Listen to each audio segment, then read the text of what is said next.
Hi everyone, we're going to find the critical numbers for f and find the open interval where f is increasing or decreasing and apply the first derivative test to identify all relative extremum.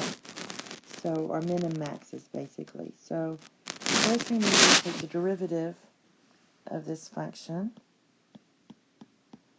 and this would be using our product rule 2x plus 2 to the first power times the derivative of the inner function, and then multiplied by this function plus this function times the derivative of your other function. And you clean all this up, you're going to get 3x squared plus 6x.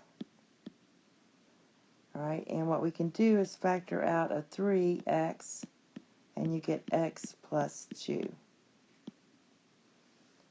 Alright, so we set this to 0. We're going to get a critical number at x equals 0 here, and x equals negative 2 here. So what we're going to do is use those critical numbers for our test intervals. So we're going to go from negative infinity to our smaller number, negative 2. Then we're going to take our negative 2 to 0. Then we're going to take our 0 to infinity. So we have 3 test intervals. And we're going to take our derivative. So our derivative of x was 3x squared plus 6x.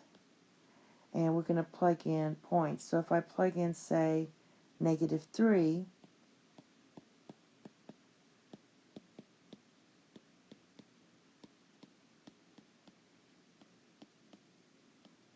this is going to be positive. So the sign of our derivative is positive. Let's say I plug in negative 1, because negative 1 is in between negative 2 and 0. If I plug in negative 1,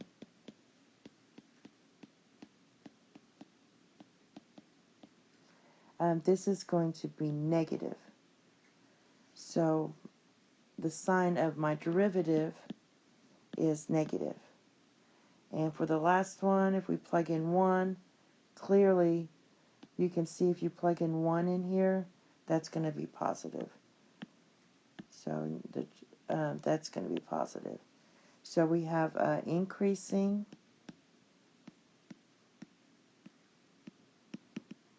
decreasing,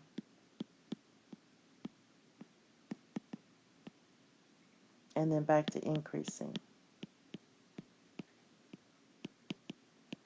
So my 2 increasing intervals are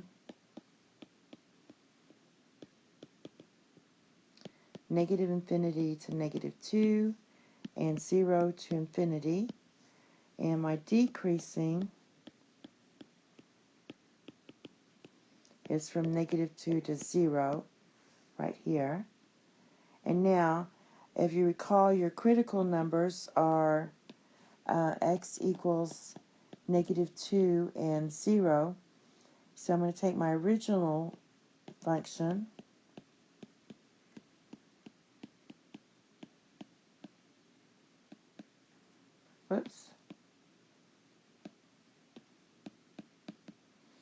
and plug these values in to find my relative extremum. So we're plugging in f of 2, no, f of negative 2, sorry. So this is just going to be,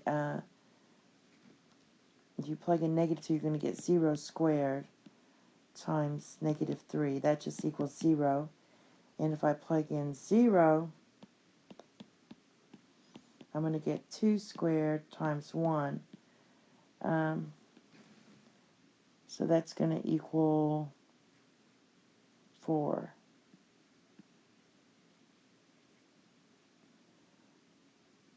Okay, let me see. If I'm plugging in 0, so it's minus 1. I just want to make sure I'm doing it right. All right, so our 2 points are going to be, because this is minus 1. So it would be times negative 1. So we're going to get negative 2 comma 0 and 0 comma negative 4. Well, this number is bigger than this number. So this is your relative maximum. And this one's going to be your relative minimum. And that's all. The next set we're going to do involves some rationing. Thank you. Well, not really. It's just going to be more fractions. Thank you. Have a nice day. Bye-bye.